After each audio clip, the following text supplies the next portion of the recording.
Shalom Jemaat DWC yang terkasih dalam nama Tuhan Yesus Kristus. Pada saat ini kita bersyukur di hadapan Tuhan.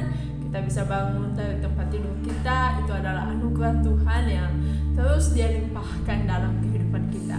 Pada saat ini kita mau bersama-sama merenungkan kebenaran firman Tuhan yang terambil dari Amos pasal 4 ayat 6 sampai 11. Saya akan membacakannya bagi kita semua. Sekalipun aku telah memberi kepadamu gigi yang tidak disentuh makanan di segala kotamu dan kekurangan roti di segala tempat kediamanmu, namun kamu tidak berbalik kepadaku, demikianlah firman Tuhan. Aku pun telah menahan hujan daripadamu ketika 3 bulan lagi sebelum panen. Aku menurunkan hujan ke atas kota yang satu dan tidak menurunkan hujan ke atas kota yang lain. Ladang yang satu kehujanan dan ladang yang tidak kena hujan menjadi kering. Penduduk 2-3 kota pergi terhuyung-huyung ke suatu kota untuk minum air, tetapi mereka tidak menjadi puas. Namun kamu tidak berbalik kepadaku. Demikianlah firman Tuhan.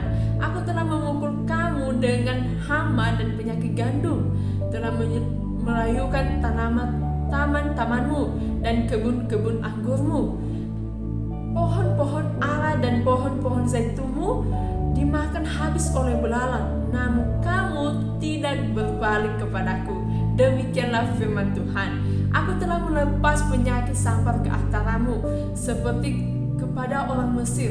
Aku telah membunuh turunanmu dengan pedang pada waktu kudamu dijarah. Aku telah membuat bau busuk perkemahanmu tercium oleh hidungmu, namun kamu tidak berbalik kepadaku. Demikianlah firman Tuhan. Aku telah mencukir balikan kota-kota di antara kamu seperti Allah mencukir balikan Sodom dan Gomora, sehingga kamu menjadi seperti putung yang ditarik dari kebakaran, namun kamu tidak berbalik kepadaku. Demikianlah firman Tuhan. Saudara-saudara yang terkasih dalam nama Tuhan Yesus, pada saat ini saya akan memberikan tema bagi kita, yaitu kerasnya hati manusia. Kalau kita lihat, kalau kita perhatikan tadi, ada kalimat yang sering diulang-ulang dalam nats ini, yaitu namun kamu tidak berbalik kepadaku. Kalimat ini diulang sebanyak 5 kali untuk memperingati orang-orang Israel. Tuhan sudah berkali-kali memukul dan menghajar orang Israel dengan berbagai cara, entah dengan kekurangan air, kelaparan, penyakit, gagal panen, bencana alam, bahkan yang lebih mengerikan, saudara-saudara yang terkasih dalam nama Tuhan Yesus, yaitu Allah mencukir balikan kota-kota di antara bangsa Israel.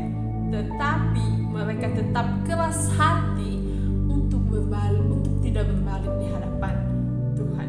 Kalau kita lihat di Imamat ataupun di Ulangan, kita bisa menemukan di sana Tuhan memberi peringatan kepada bangsa Israel, bukan hanya sekali 2 kali atau pas pada waktu itu, tapi beribu tahun-tahun yang lalu Tuhan juga memberi peringatan kepada bangsa Israel atas kesalahan yang mereka lakukan, atas dosa-dosa yang telah mereka perbuat. Di sini kita melihat bahwa betapa kerasnya hati bangsa Israel meskipun Tuhan telah memberikan perlindungan bagi mereka. Kalau kita lihat, Tuhan tidak pernah meninggalkan bangsa Israel. Tuhan tidak pernah membiarkan bangsa Israel.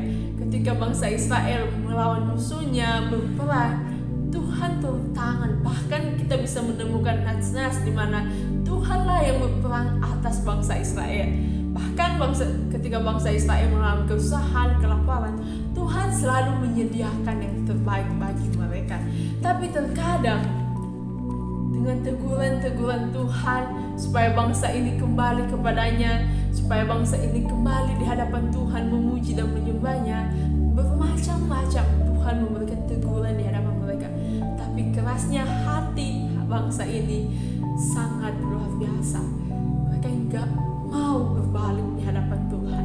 Jemaat DWC yang terkasih dalam nama Tuhan Yesus, mungkin saat ini kita hidup seperti bangsa Israel yang selalu mengeraskan hati, tidak mau dibentuk oleh Tuhan, tidak mau taat di hadapan Tuhan. Saat ini kita lagi mengeraskan hati ketika Tuhan menegur kita atau memperingatkan kita dalam hal-hal yang membuat kita salah, yang membuat kita seharusnya kita kembali di hadapan Tuhan. Marilah kita hidup dengan peka terhadap Roh Kudus Tuhan, dan jangan kita mengeraskan hati ketika ditegur oleh Tuhan, tapi memiliki respon yang cepat terhadap Tuhan. Ketika Tuhan mau menegur kita, ketika Tuhan memperingati kita, jangan kita mengeraskan hati kita, tetapi mari kita memiliki respon yang begitu cepat, apalagi dengan mendengar atau peka dengan Roh Kudus. Mari kita menjadi jemaat-jemaat yang selalu taat di hadapan Tuhan. Kiranya kebenaran firman Tuhan pada pagi hari ini yang membentuk kita menjadi jemaat-jemaat yang semakin bertumbuh di hadapan Tuhan. Selamat beraktivitas.